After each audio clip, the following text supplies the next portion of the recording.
दूर के, पुए पकाए गुड़ के। चंदा मामा दूर के, पुए पकाए गुड़ के। आप खाए थाली में, मुन्ने को दे प्याली में। आप खाए थाली में, मुन्ने को दे प्याली में। मुन्ने को दे प्याली में। प्याली गई टूट, मुन्ना गया रूठ। मुन्ना गया रूठ। प्याली गई टूट, मुन्ना गया रूठ। मुन्ना गया रूठ। लाएंगे नई प्यालियाँ, बजा बजा के तालियाँ। मुन्ने को मनाएंगे, दूध मलाई खाएंगे। चंदा मामा दूर के, पुए पकाए बूर के। चंदा मामा दूर के, पुए पकाए बूर के।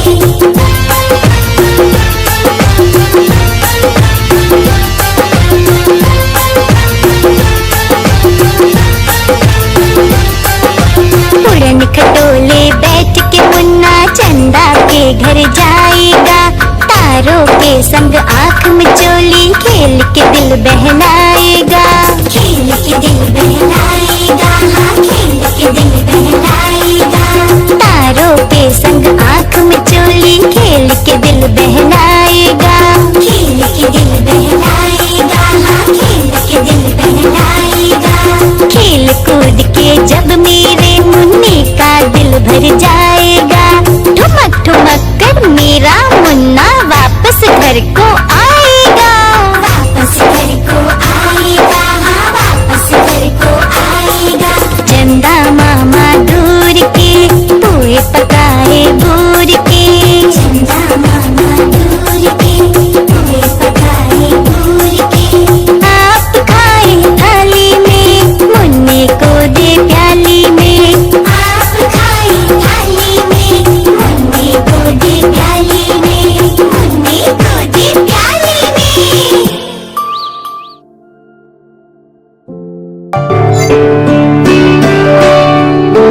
Twinkle, twinkle, little star, how I wonder what you are.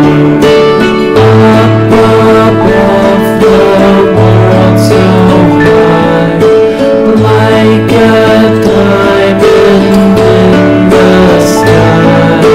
Twinkle, twinkle, little star, how I wonder what you are.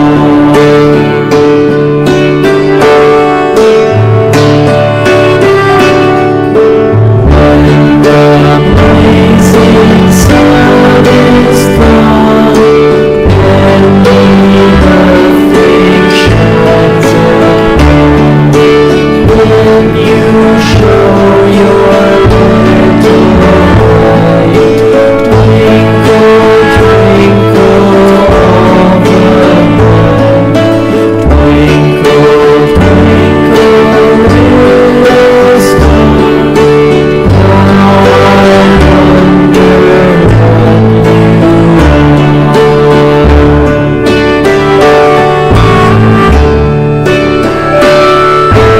Twinkle, twinkle,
छोड़ दे।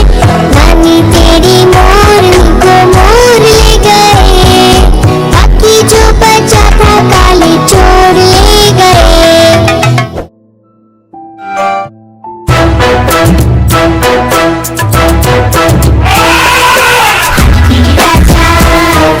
हाथी राजा मस्त बलन से, ओ हाथी राजा। हाथी राजा कहाँ चले, सूंड हिलाकर कहाँ चले। हाथी राजा कहाँ चले, सूंड हिलाकर कहाँ चले। मेरे घर भी आओ ना, हलवा पूरी खाओ ना। मेरे घर भी आओ ना, हलवा पूरी खाओ ना। आओ बैठो कुर्सी पर, कुर्सी बोले चटर पटर। चटर पटर भाई चटर पटर, चटर पटर भाई चटर पटर। हाथी राजा, ओ हाथी राजा मस्त बलन से, ओ हाथी राजा।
you any wool? Yes, sir, 3 bags full. 1 for the master, 1 for the dame, and 1 for the little boy who lives down the lane. Bob, white sheep, have you any wool? Yes, sir, 3 needles full. 1 to mend a jumper, 1 to mend a frock, and 1 for the little girl with holes in her sock. Bob, pink sheep, have you any wool? Yes, sir, 3 bags full. 1 for the kitten, 1 for the cats, and 1 for the owner to knit some woolly hats. Baba, black sheep, have you any wool? Yes, sir, 3 bags full. 1 for the master, 1 for the dame, and 1 for the little boy who lives down the lane. Bob, white sheep, have you any wool? Yes, sir, 3 needles full. 1 to mend a jumper, 1 to mend a frock, and 1 for the little girl with holes in her sock. Bob, pink sheep, have you any wool? Yes, sir, 3 bags full. 1 for the kitten, 1 for the cats, and 1 for the owner to knit some woolly hats.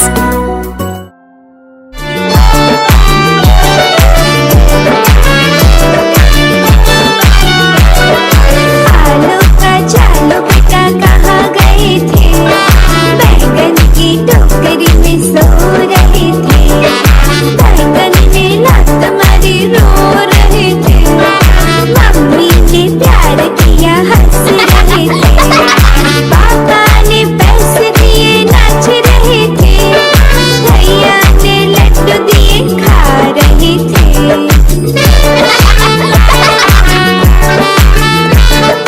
आलू का चालू बेटा कहाँ गए थे? टमाटर की टोकरी में सो रहे थे। टमाटर ने लात मारी रो रहे थे। मम्मी ने प्यार किया हंस रहे थे। पापा ने पैसे दिए नाच रहे थे। भैया ने लड्डू दिए खा रहे थे।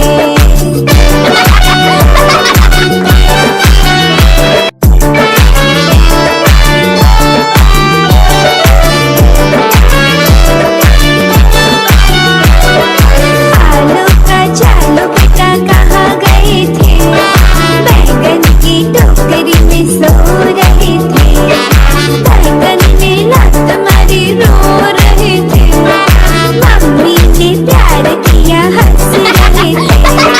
पापा ने पैसे दिए नाच रहे थे। भैया ने लड्डू दिए खा रहे थे।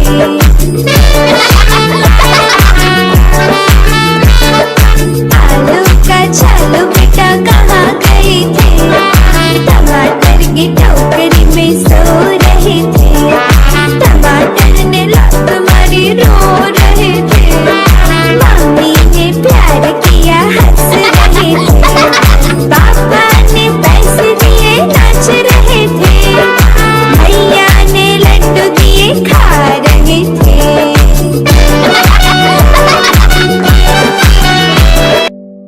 हेलो बच्चों, आज मैं आपको सुनाने जा रही हूँ एक बहुत ही मजेदार कहानी जिसका नाम है खरगोश और कछुआ। एक समय की बात है, एक कछुआ और खरगोश एक जंगल में रहते थे। खरगोश की चाल अत्यंत तीव्र थी और इस बात पर उसे बेहद घमंड था, परंतु धीमी चाल वाला कछुआ साधारण जीवन व्यतीत करता था और खुद में ही मस्त रहता था। वहीं खरगोश हमेशा कछुए की चाल को उसकी कमजोरी समझकर हमेशा ही उसका मजाक उड़ाया करता था। एक दिन खरगोश के पीछे उसका शिकार करने के लिए लोमड़ी भागती है, तो खरगोश अपनी तीव्र चाल के कारण लोमड़ी को मात दे देता है और अपने बिल में छुप जाता है। और इसी दिन से खरगोश की अपनी तेज चाल पर घमंड होने लग जाता है। वह लोगों को अपनी चाल की बड़ी बड़ी कहानियां सुनाता और आए दिन दूसरे लोगों का मजाक उड़ाता रहता। एक दिन बीच सभा में कछुआ खरगोश से बोल पड़ता है कि तुम अपने चाल की कुछ ज्यादा ही तारीफ नहीं करते। ऐसा कहने पर खरगोश को बहुत गुस्सा आ जाता है और वह कहता है, अगर तुम्हें मेरी चाल पर गर्व नहीं है तो क्यों ना तुम मेरे साथ दौड़ में हिस्सा लो और इस रेस को जीत कर दिखाओ। यह सुनने के बाद कछुआ थोड़ी देर सोचता है और अंत में कछुआ भरी सभा में खरगोश की चुनौती को स्वीकार कर लेता है।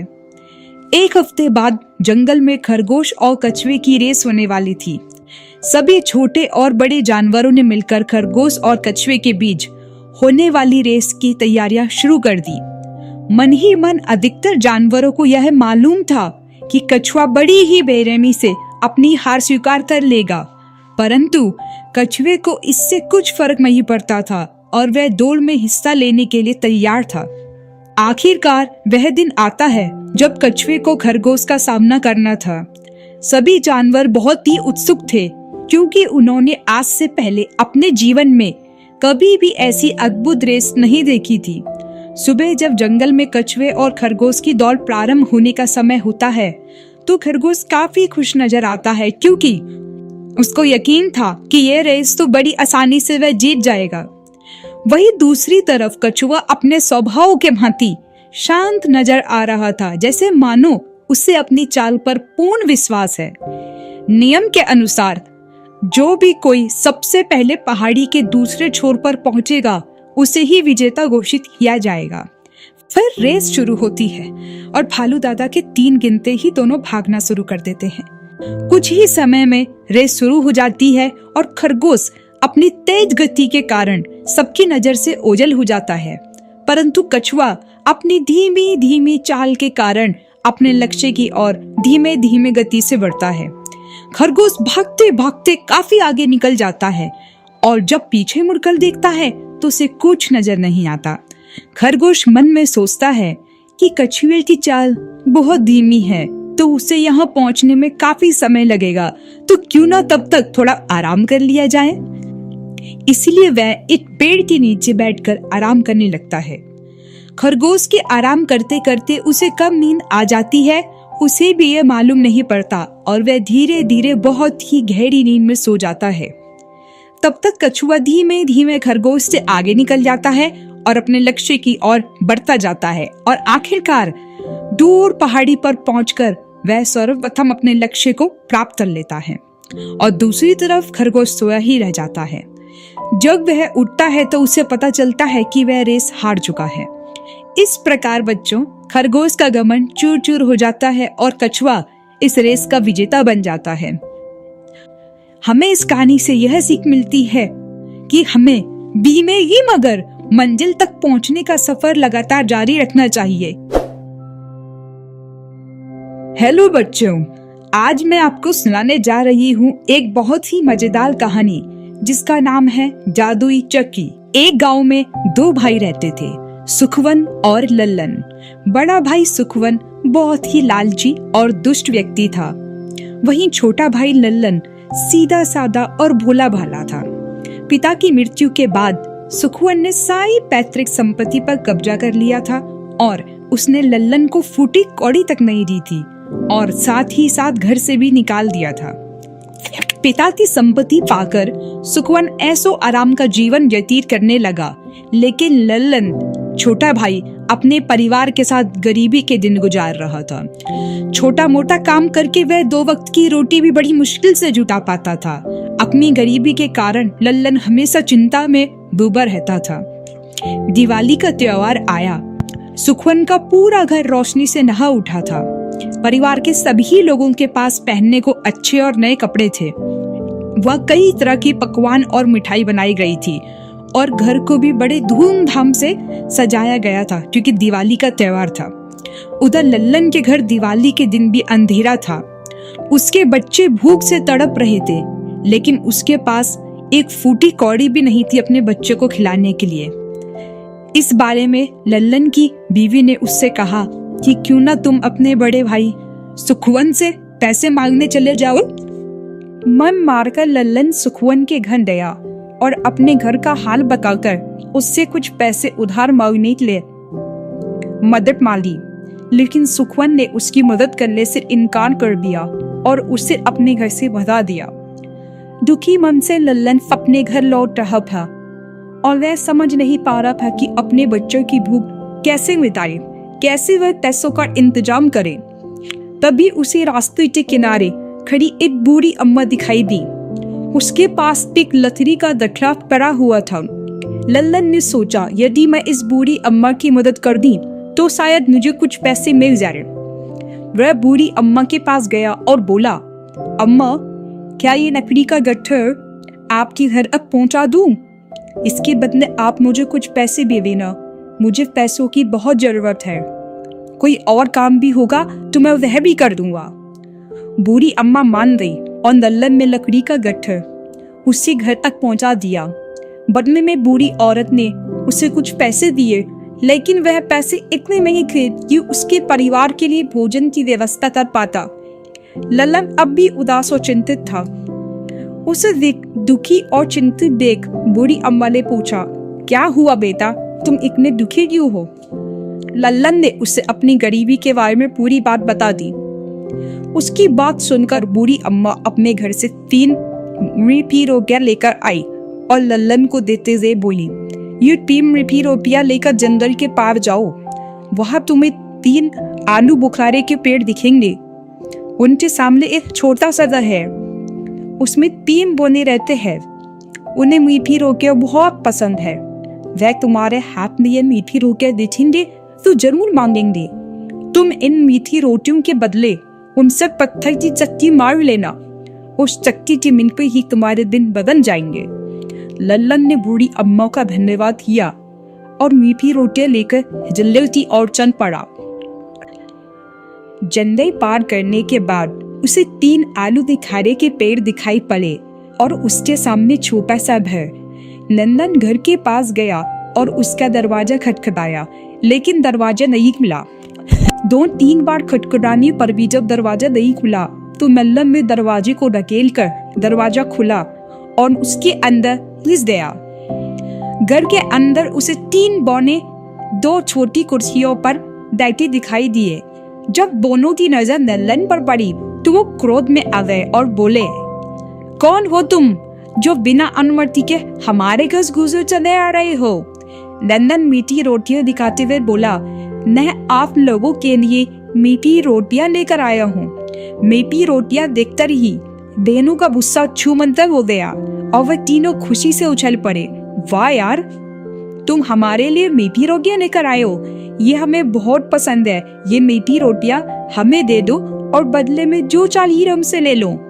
लल्लन ने उन रोटियों के बदले बोनो से पत्थर की चक्की मांगी। बोनो ने खुशी खुशी वह चक्की दे दी और उसे मीठी रोटियां ले ली। लल्लन जब चक्की लेकर घर जाने लगा तो बोने बोले, सुनो, ये कोई मामूली चक्की नहीं है बल्कि जादुई चक्की है। इसमें से जो भी मांगोगे वह तुम्हें मिलेगा, लेकिन याद रखना कि ये चक्की जादुई चल है और अपने आप नहीं रुकती। इसे रोकने के लिए इस पे लाल कपड़ा डालना पड़ता है। तुम भी ऐसा ही करना। लल्लन बोला, जी बिल्कुल, मैं ऐसा ही करूंगा। और वह बोनो का धन्यवाद करके अपने घर वापस आ गया। घर पहुंचकर उसने देखा कि उसके बच्चे भूख से बिलखर रहे हैं। पत्नी उदास बैठी हुई है तो वह अपनी पत्नी को पूरी घटना बताता है। फिर दोनों ने जमीन में एक चादर बिछाकर उस पर चक्की रख दी और बोले, चक्की चक्की चावल निकाल। देखते देखते जादुई चक्की से चावल निकलने लगे। जब पर्याप्त चावल निकल गए तो लल्लन ने लाल कपड़े से चक्की को ढक दिया। चक्की रुक गई। फिर एक एक करके लल्लन ने चक्की से दाल, गेहूं और जरूरत के अन्य सामान निकाले। जादुई चक्की ने वह सब दिया जो उससे मांगा गया। उस दिन लल्लन और उसकी पत्नी और बच्चों ने भरपेट खाना खाया। अब लल्लन जादुई चक्की से ढेर सारा अनाज मांगता और उसे बाजार में जाकर बेच देता। धीरे धीरे उसकी आर्थिक स्थिति सुधरने लगी थी। अब उसके परिवार को किसी चीज की कोई कमी नहीं थी। उसने गांव में आलीशान मकान बनाया। उसने पैसे जमा कर अपनी व्यवस्था और व्यवसाय दोनों ही बढ़िया करे और जादुई चक्की के कारण सचमुच उसके दिन बदल गए। जब उसकी समृद्धि की चर्चा उसके बड़े भाई सुखवन तक पहुंची तो वह जन उठा और गुस्से में यह सोचने लगा कि कुछ समय पहले जिसको खाने के भी पैसे नहीं थे, जो मेरे यहाँ भीख मांगने आया था, आज उसके पास इतने पैसे कहाँ से आए? जरूर इसमें कोई राज है। उसने राज का पता लगाने का निश्चय किया और एक शाम लल्लन के घर पास पहुंचा। छुपकर खिड़की से देखने लगा कि असल में मांजरा है क्या, और उसने लल्लन को चक्की के सामने बैठा हुआ देखा और यह कह रहा था लल्लन की चक्की चक्की मुझे चावल निकाल। यह बोलते ही चक्की ने चावल निकालना शुरू कर दिया और ये सब देख के बड़े भाई की आंखें रौंदा गई। बड़े भाई को लगा क्यों ना इस चक्की को चुराया जाए और इससे धन मांगा जाए। धन दौलत मांगकर अमीर होने के सपने देखता हुआ वह अपने घर चले गया। रात होने पर सुखवन फिर से लल्लन के घर आता है। उस समय तक लल्लन और उसके परिवार के लोग सो चुके थे। खिड़की के रास्ते घर में घुसकर वह जादुई चक्की को चुराकर अपने घर ले आता है। घर आकर वह अपनी पत्नी से बोला, जल्दी से सामान बांध लो, बच्चों के साथ हम लोगों को अभी के अभी गांव छोड़ना पड़ेगा। पत्नी को कुछ समझ नहीं आया। वह पूछने लगी, बताओ तो सही बात क्या है, हमें गांव क्यों छोड़ना पड़ रहा है? लेकिन बड़े भाई ने सिर्फ इतना ही बताया कि मैं तुम्हें बाद में बताऊंगा, एक बहुत ही अच्छी बात है। पत्नी ने वैसा ही किया जैसे उसके पति ने कहा। वह बच्चों के साथ सामान बांधकर गांव छोड़ने के लिए अपने पति के साथ निकल पड़ी। चलते चलते रास्ते में सागर पड़ा। उन्होंने एक नाविक से उसकी नौका खरीद ली और उसमें बैठकर सागर पार करने लगे। अब तक शांत उसकी पत्नी से रहा नहीं गया और वह फिर से पूछने लगी, अब तो बता दो कि क्या बात है, हमें यह चक्की लेकर अपना घर बार क्यों छोड़ना पड़ रहा है? सुखवन बोला, ये कोई मामूली चक्की नहीं है, ये जादुई चक्की है। इसी ही चक्की से लल्लन ने अपनी सारी चीजें मांगी और धनवान बन गया। हम दूसरे देश जाकर बस जाएंगे और इस चक्की के सहारे बहुत अमीर हो जाएंगे। आओ मैं तुम्हें चक्की का कुछ मांग कर दिखाता हूँ। वह चक्की से बोला, चक्की चक्की मुझे नमक दो। चक्की से नमक निकलने लगा। उसकी पत्नी की आंखें फटी की फटी रह गई। चक्की से नमक निकलता जा रहा था और सुखवन बोला, अब इसे बंद भी तो करना होगा। लेकिन सुखवन और उसकी पत्नी को चक्की को बंद करना आता ही नहीं था। नमक निकलता गया, नाव भरती गई। छोटी सी नाव यह बोझ सह न सकी और डूब गई। सुखवन और उसका परिवार पूरा सागर में डूब गया। उसे अपनी दुष्कर्मों और लालच का फल मिल चुका था। कहते हैं कि आज भी जादुई चक्की सागर में चल रही है, इसलिए तो सागर का पानी आज भी नमकीन है। तो बच्चों, इससे हमें क्या सीख मिलती है कि लालच एक बुरी बला है